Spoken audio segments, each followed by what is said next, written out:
All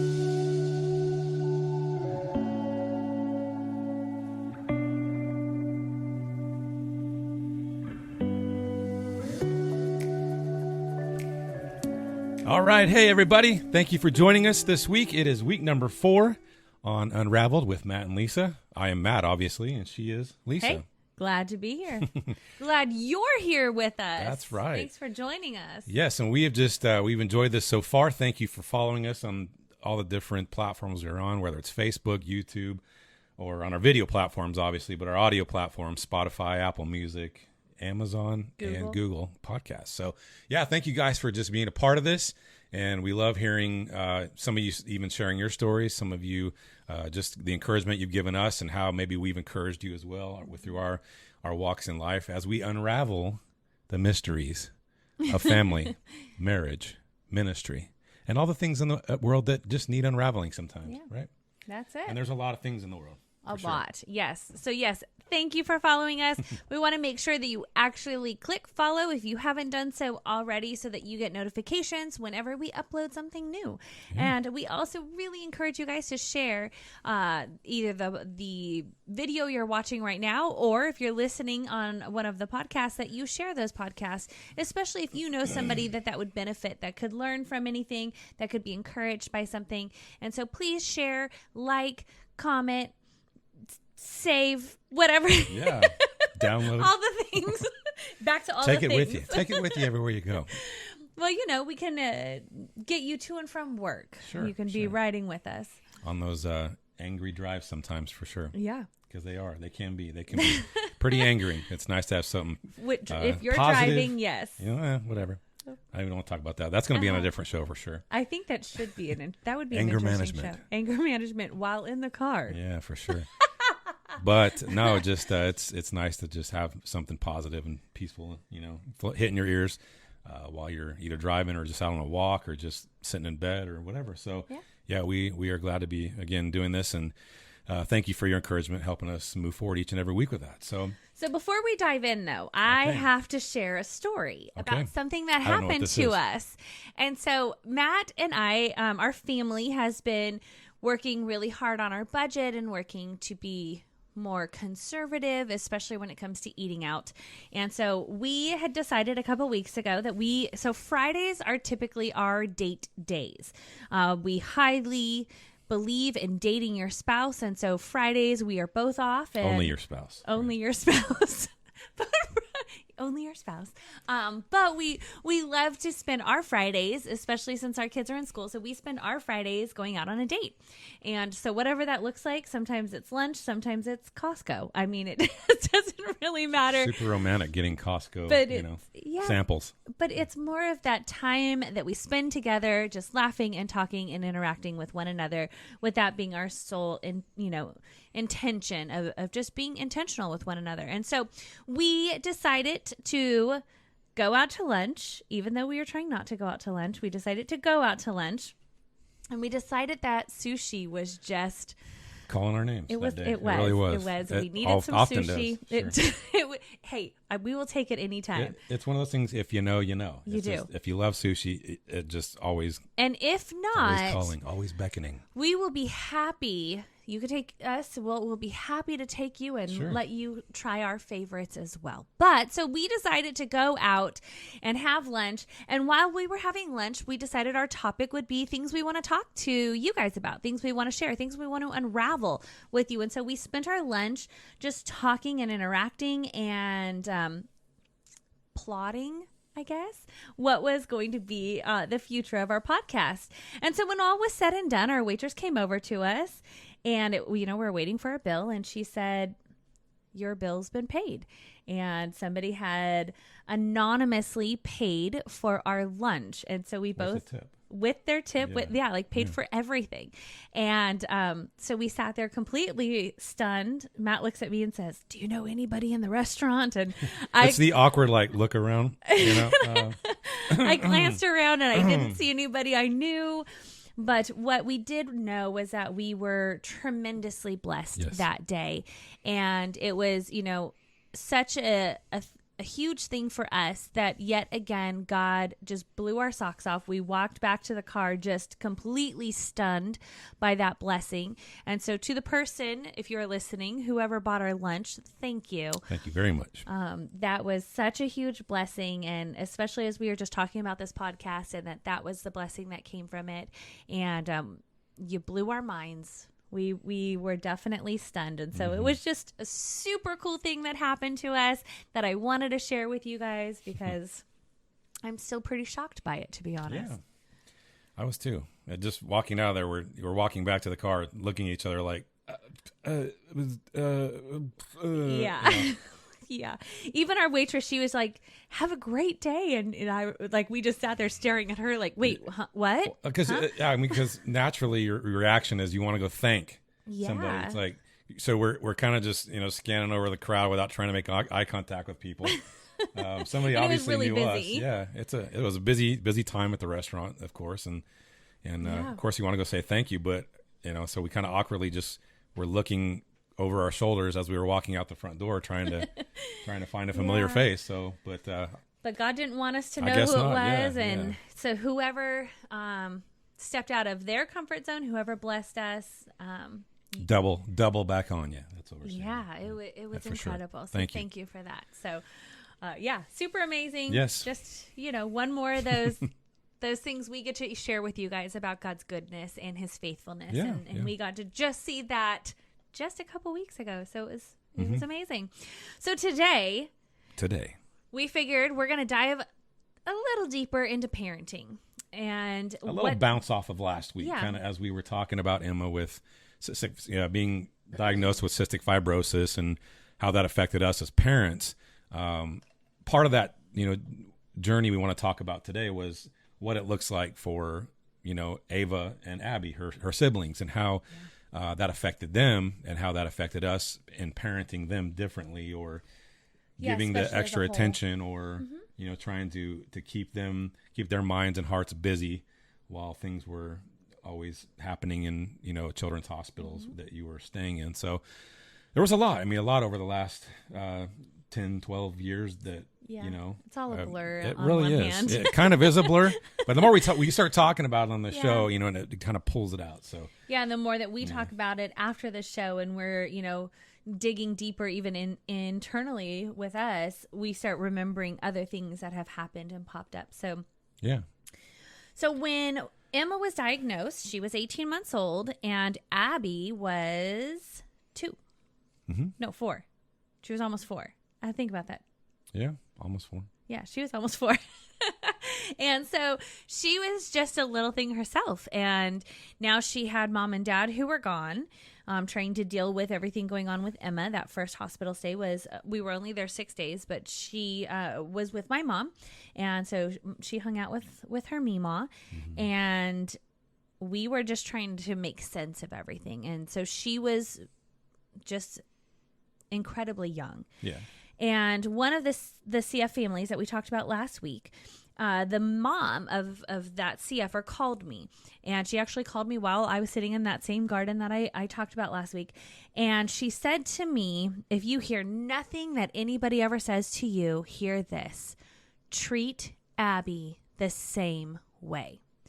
And that was huge for me because I remember thinking, how on earth are we supposed to treat Abby the same way when you have a child with a terminal illness? And how do you make that happen? That demands so much attention and time and schedules and, different regimens of medicine and all kinds of things, for sure. That's almost one of the biggest challenges, I think at that time that we were ever given is that, okay, then great, we won't treat her. So how do we do that? So how do you do that? How do you balance that?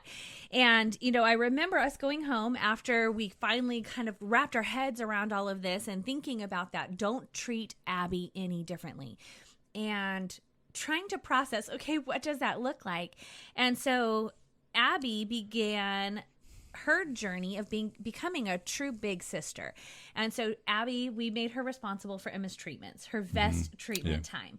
And so as a little lady, her job was to help get Emma buckled up in her little pink vest and to hit start. She got to start everything. Her actions were what would keep Emma healthy. And that's what we shared. That's how we kind of made this a family affair, is that we had Abby basically be the leader of the pack when it came to Emma's treatments. And so she got the authority to start her treatments and also the ownership of that. So that's kind of where it all started.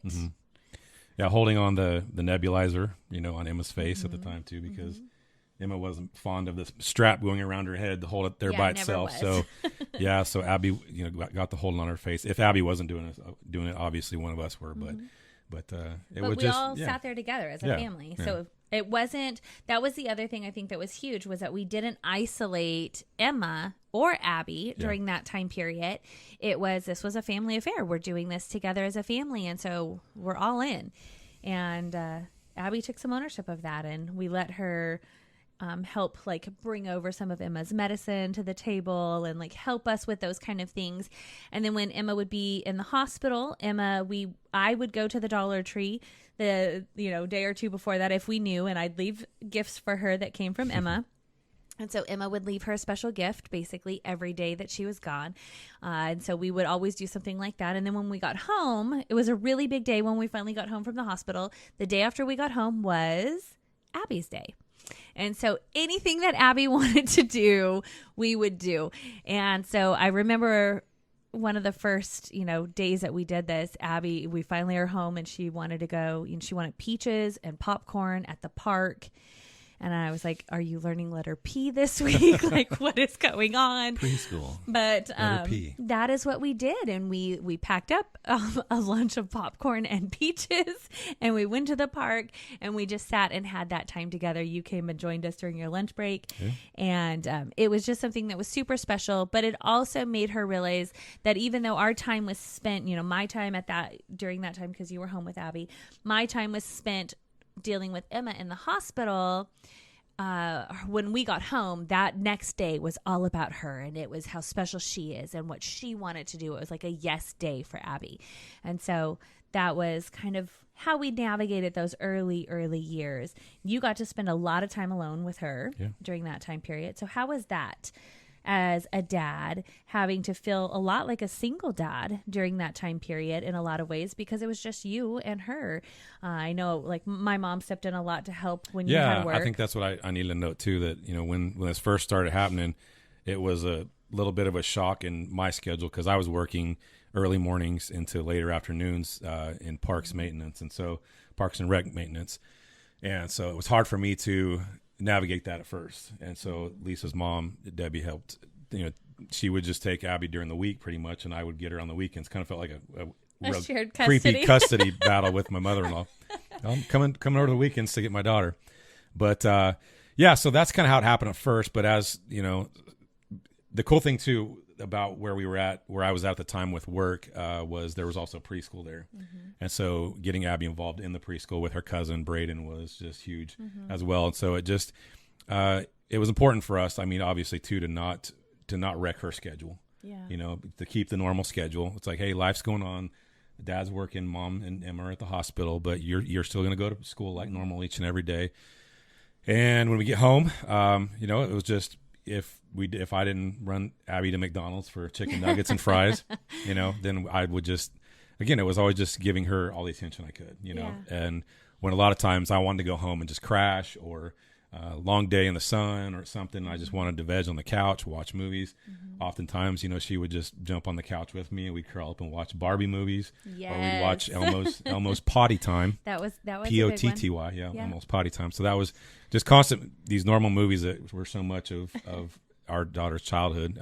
Little Einsteins. We still laugh about them to this day, so it's still something that is part of our everyday life, even though she's 18. I think for me, and it had to take a lot of work on my part as a man and as a husband, and as a father, to really pay attention and be intentional about it, because my intentions, again, were to come home and just, let it all go for the evening, lay on the couch, relax, do something that was all about me, all about what makes me feel better, what makes me feel more comfortable. But I also knew I had a 4 or 5 year old that was very much in need of my attention and my focus. And so that was the important thing for sure, was to just base my evenings around her until her bedtime, and then that would give me another hour or two just to kind of unwind and decompress yourself. Decompress from the compressing day of working in the sun or something like that. So it was, man, just as we talk about it again, it's such a weird time. There is a little bit of fuzziness there, but as we talk about, it's like I really now remember what an emotional time that was for us, as we were experiencing so much newness, and even between Lisa and I having to spend so much time apart. And I know it was killing her just miserably. She'd call me crying every night, just like, I can't live without you. And okay, she didn't do that. It was. And we didn't have FaceTime at the time. No, Zoom, I know. None of that existed. Zoom wasn't a thing. I think video was kind of starting to come out. Skype came in at some point in time when we were in the hospital, and we finally got to have that. But yeah, it was incredibly difficult. We were so fortunate that we had my mom close by, and we had your sister. Yeah. So Danielle also played a huge role in helping to be present when I couldn't. And so Abby was incredibly lucky to have both of them surround her, and other friends that kind of would help out here and there when we needed them. And so we were so beyond blessed with that support system that we had within our own family. And so we're very grateful for that. Our family dropped anything and everything to be right beside us when we needed them the most. And so they carried a lot of the weight of what we were dealing with as parents, and helping us parent well, and helping us navigate through that road. And for any of you who have gone through something that's incredibly challenging, where you're trying to balance 2 children or 3 children and trying to do that the right way, or trying to, even if it's down to you have a spouse that travels all the time, and so they're gone and you're, alone with your children and trying to balance those things. It's the incredible part is when people come beside you and they say, we're here to be, here and help and be involved, and to make this easier and to lighten that burden. And so if you're in that kind of a situation and you have people coming around you to say, I will be here for you, take them up on it. Number one, don't rob them of the blessings, to be honest. I know we need to bring my mom on one day and have her talk about like her involvement and what that looked like from, a grandma's perspective as well. But the blessings that came just to her and her life to be able to be involved and be present, and, take Abby, and they drive up and, come and spend the day at the hospital with us so that we could all be together. And those kind of things that were so instrumental, the blessings that came on those who stepped up and stepped in and helped us in our absence, made all the difference in the world. And so we're so grateful for them. And it was definitely challenging. And then we find out we're having Ava. Yeah. I think you said number 1 there, but I think number 2 in that whole process too is don't isolate. Definitely don't isolate. And as a guy, that's huge for us as men, as fathers, dads, husbands, all that kind of stuff. Isolating for us is easy because, we get in our heads, or we just don't want to be around anybody because, we don't want to show our emotions. We don't want people to see that we're struggling. We have the pride. Boy, do we have pride, men. And so that's something we have to watch out too is man, sometimes we just have to knock that little wall of pride down and say, I need help. And you guys are the only ones that can do it. Or I just reach out by reaching out and again, taking those offers of whatever we need to do, whatever you guys need, let us know, taking those offers. I think a lot of times that's such a cliche thing to say when something happens. You have a friend or family member that loses a loved one, or they lose their job, or they're sick. So you always type on, in Facebook or on those comments or a text, hey, we love you, man. We're praying for you. Let us know if there's anything we can do to help. We say that to everybody, but I think sometimes for us as men especially, but even as a couple, for us to say, okay, you offered it and I'm going to take you up on it. Mm-hmm. And that's to me, that's kind of even harder to do sometimes because, we don't want to appear weak. We want to appear like we got it together. I was working in ministry at the time, part-time as well.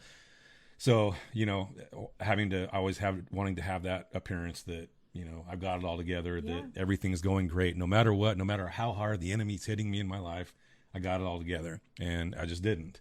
And so taking up those offers of people helping is huge, putting down the pride and just saying, I need some help here. That was huge too. So speaking of, along came 2008 and somewhere in February, March, we got the old, hey, guess what? Yeah. So I remember I was house sitting for somebody and I was like, I kind of think I might need to take a pregnancy test, and I am surely not going to tell you about it.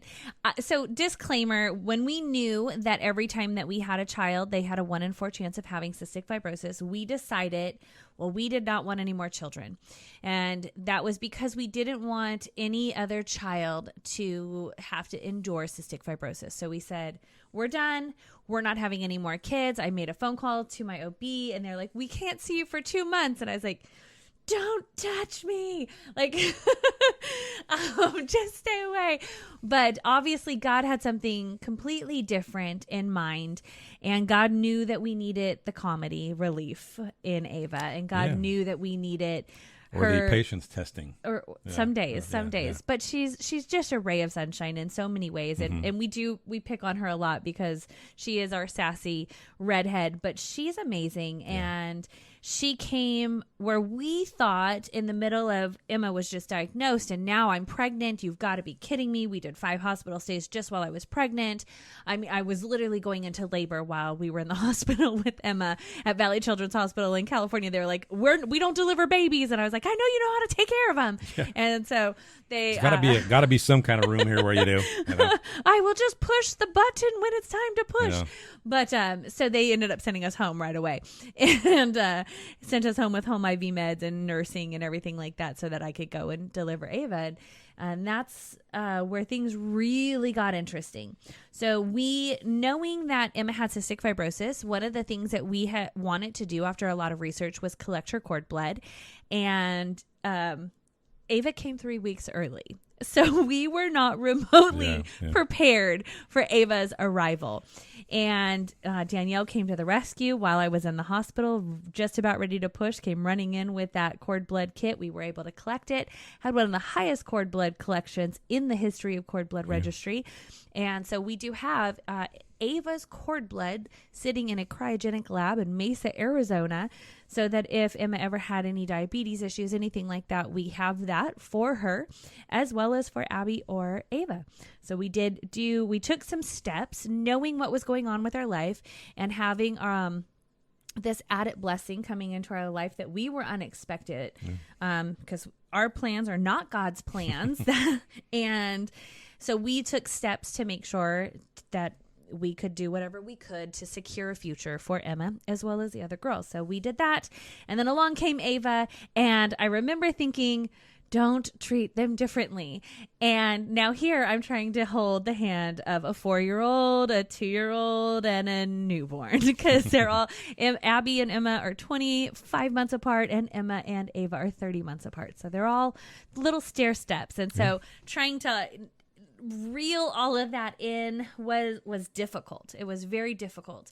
Not only was it difficult with having Emma and trying to parent 3 children and then trying to navigate marriage in the middle of all of that, but how to parent well with 4, 2, and newborn was really hard.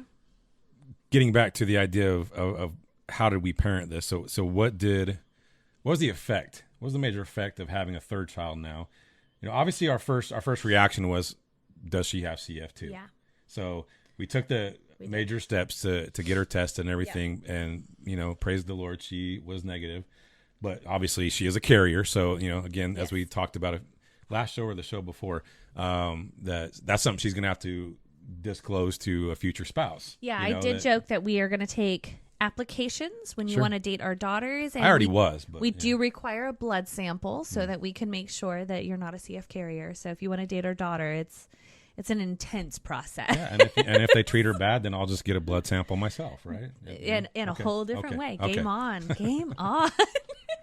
But so it was looking at what this was going to look like with 3 kids and how to balance that well. And boy, oh boy, did we make mistakes.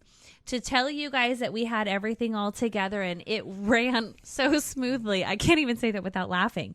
It was hard.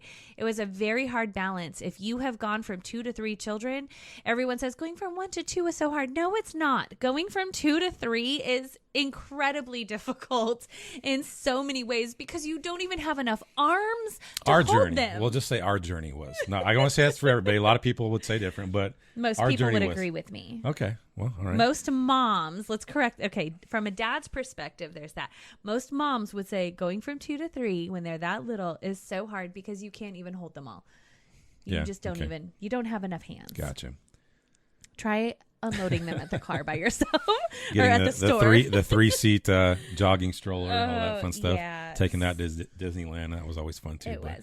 But man, where are we even going with this too? So what we learned through this is that, yes, we made a lot of mistakes as we navigated through it. But one thing that really, really finally clicked with us is that every single moment was precious and that we had to learn how to really live in those healthy days.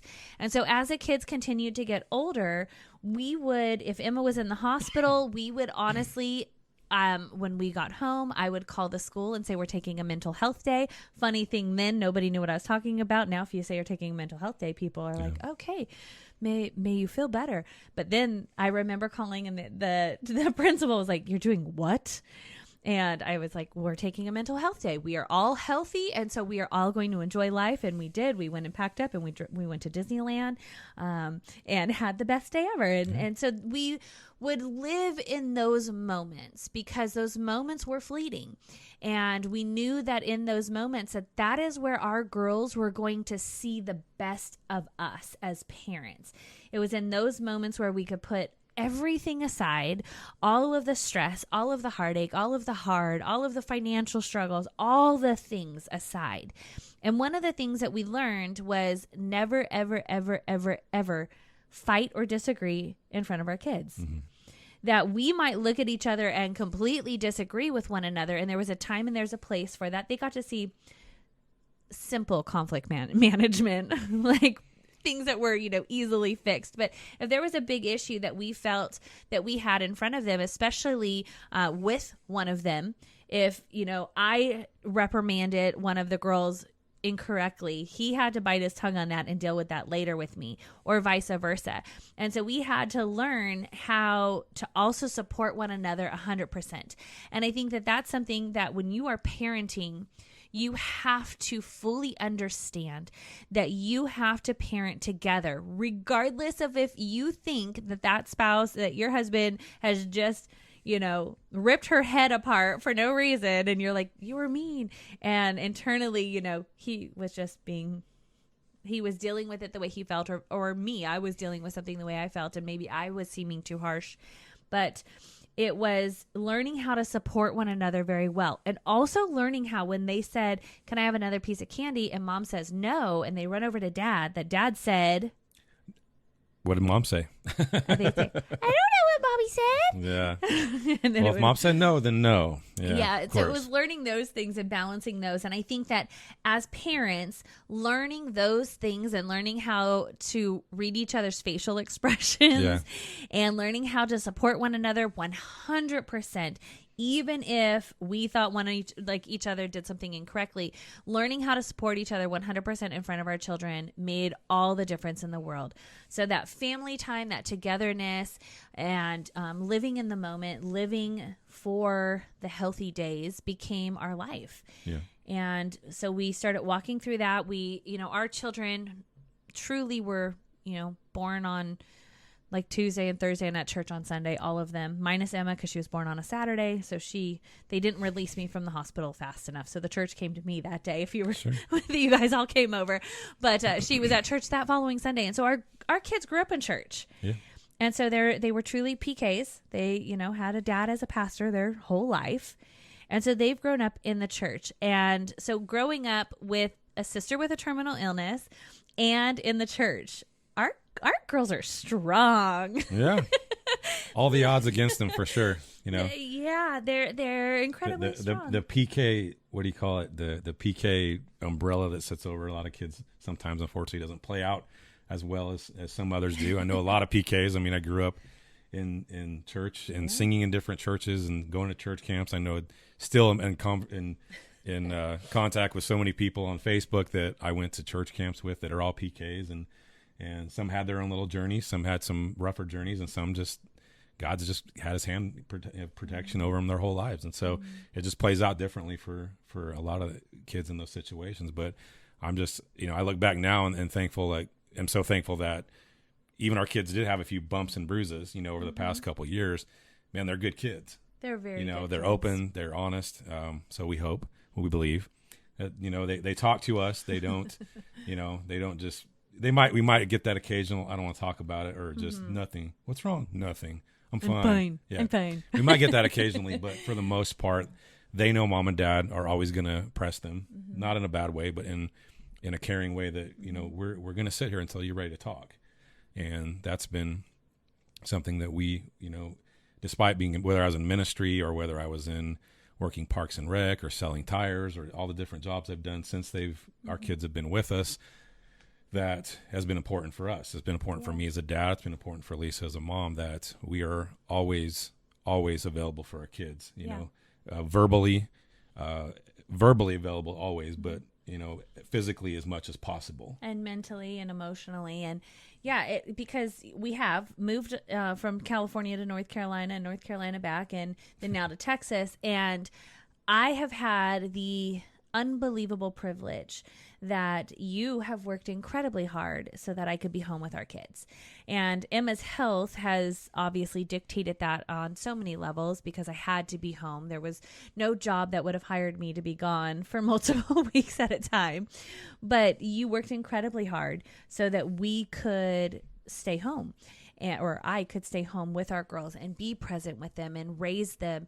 And so we worked very hard to always be present with them. And when I was gone, then it was on the phone. If I had to miss a school function, which only happened once or twice, I mean, typically God was really gracious with that, and nothing seemed to be scheduled in between that time period. But we learned how to navigate through that, how to, was able to be home. And so when you were not there, I was able to be there. When I had to go and do something, you were home with the girls. And so we were just very present with our children. Yeah. And so I think the number one thing as a parent that, my biggest takeaway, and you can think about what you want to, share on this, but my biggest takeaway is the best way to parent your child is to be present. Mm-hmm. You are going to make mistakes. You are going to say the wrong thing, do the wrong thing. And if you think you have it all together, I'm sorry, but that is not the case. We all make mistakes, and especially with parenting, because we are learning with our children. As they grow, we grow. And so I would say that's my biggest takeaway, is being present with our girls has made all the difference in the world with our relationship with them. It's the way that we've been able to openly communicate. We have always been honest with our children about all the things, even down to, yes, you are going to the doctor and you are getting shots today. And we've always been honest with them about those harder issues. And I think that that's been super important, so that they trust us, so that they believe in us, so that when something does happen, they know that they're safe. And so that all boils down to just being present, being real, being authentic with them. Yeah. I mean, I kind of echo that too, but I mean, from a father standpoint, from a husband standpoint, being present as soon as you get home. And I know a lot of dads I grew up with, a lot of guys I work up with, really took a major step into the oil industry, into trades. And I know a lot of times as well, those different jobs can take much of your time, if not most of your time, each and every day. And so physical strength. Oh yeah, physical. it demands physical, mental, emotional, all that stuff. And so I know a lot of times, we guys had spent so much time at work during the day and want to come home and just shut everything off. And I think that's the most important thing, as you're talking about being present, is that we do make time, that we do make time when we are physically with our kids, that we make time to make them our attention, give them all of our attention and our time and our presence when we have that available moment. Because a lot of times we can't get to those little Christmas plays at school, or the little flutophone performances they have, at I don't know, whatever in time, the middle Thanksgiving of the day. or something. Yeah, those random middle of the day performances that they have at school, or maybe even sports. Sometimes they might have an away game or things like that. So, and that's something we do too. We still try to do now as well as, yeah. I mean, and it's harder in Texas. Like when we were in California, growing up in Taft or Bakersfield, most schools were all in the area. Everything was all in the area, but where we're at now, sometimes we have to drive 1.5, 2 hours to some different upwards schools. to 4. Yeah. And it's hard for us, but when our kid says, I really want you there, we try to do everything possible in our power to get there and be there.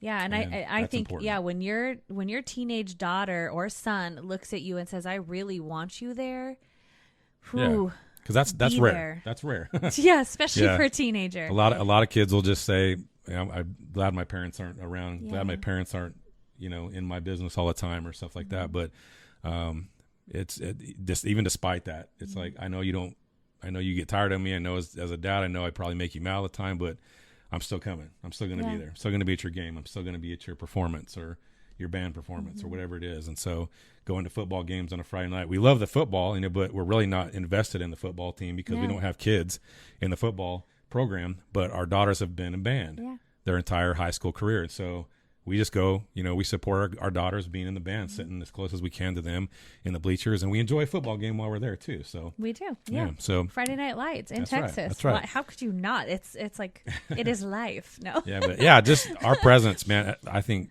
parenting that's got to be one of the biggest keys in parenting is presence. Is being present. When you're there, and when you're not at work, I get it. When you're at work, I get it. When you have something scheduled, I get it. But when you're home, when you're with your kids, be present. Be present physically, mentally, emotionally. Be invested in them. Show them that what they're interested in interests you as well, and that they have your support. And I mean, that's the best thing I could probably give any person. The best advice I could give is just when you're there, be present. Yeah. Be present, all in. Well, and I remember times where you were laying on the floor with the girls playing Barbies, even with them. Well, it wasn't. Despite They're action figures. Action figures. Despite coming home and being exhausted, you climbed down on the floor with them and you were there. And, I know even just recently the girls wanted to drive into town. Now, we live in a little town in the Texas Hill Country that to get to a real store, we have to drive, like 30 minutes. And the girls wanted to drive into town. It was like 8:00 at night. And I was like, no, I don't want to do that at all.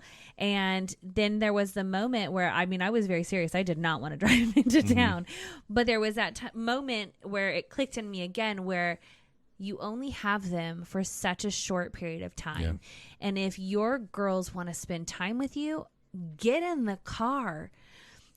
Have an energy drink, whatever it takes. Even if they're just using you for the car. Even if they're just using you, for the car or your money, whatever that looks like. But be there and be present. And I will tell you, that drive, I had no desire to get in the car that night. And that drive and that time with my girls was so incredibly special. And we laughed and we talked, and the drive, the whole thing that I didn't want to do turned out to be something incredibly beautiful, just with quality time with the girls. And so quality time, be present, and love them well.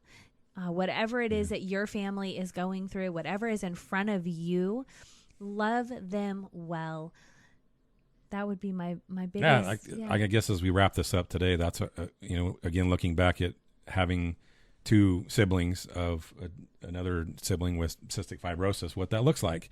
And I think that's just kind of been our mantra for the entire our kids' entire childhoods. As much as we possibly can, be present. When we're home alone, when I'm just home alone with Abby and Ava while she's at the hospital with Emma, it was to be present, love them, show them that, that they matter, that that their needs matter, and that their time matters to me, and it really does. And I look back on that, and I think out of the things I can regret most in my life, it is not that. It is absolutely that I gave my time as much as I could to my girls when they were little. When in the hardest of times, when mom and little sister were gone, is that I did my best to give all the time I could to my kids. And that's the greatest memory. Those are the greatest memories I do have, for sure. Yeah. So, and I don't leave those regrets, and those are regrets you don't want to have, for sure. Maybe we should talk about those regrets in another episode. You might not. We might regret that, but we might regret that. But yeah. I'll be here all week. Thank you. So that would be our biggest takeaway. We've watched our girls go from their, Emma having a terminal illness and living that life, and Abby just stepping up to the plate to love her well and to be there well, and Emma learning how to love Abby well and how to honor a big sister. We've learned how Ava came into the mix, and learning that crazy time period, and giving her ownership too as she got older. We did as she got older. And still to this day, if I tell the girls if Emma hasn't taken her medicine, and I'll look at Abby and Ava and I'll say, drive her crazy until she takes it, and they take pride in that. Oh, yeah. They will attack her. They will become obnoxious to where Emma will run and take her medicine, and it's comical around here, but it does make the difference when you are in front of a big situation as a family and you figure out how to do that together, whatever that looks like. Each person has their part. And we watched Abby walk through a heart issue, and Emma stepped in and had her part in that. Ava had her part in that. And even now, Abby's going through some health issues with her iron, and the girls have been part of even encouraging her and now make sure Abby takes her medicine. And so our girls have all stepped up. They all have ownership in each other's life. They all pour back into one another, even on bad days where they want to, bicker. That's a normal thing. They're kids, they're siblings, but they've learned how to work together as a team. And so as a family, learn how to live together as a team, learn how to pull together and each person find their spot, and allow God to pull you guys together. I mean, we literally do everything together, even grocery shopping. We do. Yeah. Be present and give ownership. Yeah. That's our encouragement as parents for sure. So, all right. We good? I think so. All right. Well, thank you guys again for joining us. There's much more to say, but we'll make it another episode for sure. But thank you guys again for joining us on episode 4. Yes. And looking forward to talking more with you guys again next week about something new and exciting. So looking forward to it. Thanks you guys for being here. We hope you have an incredible day. Again, don't forget to like and follow and share, and we will see you next week. You got it. Have a wonderful week. Or talk to you next week. You got it. Bye. Bye.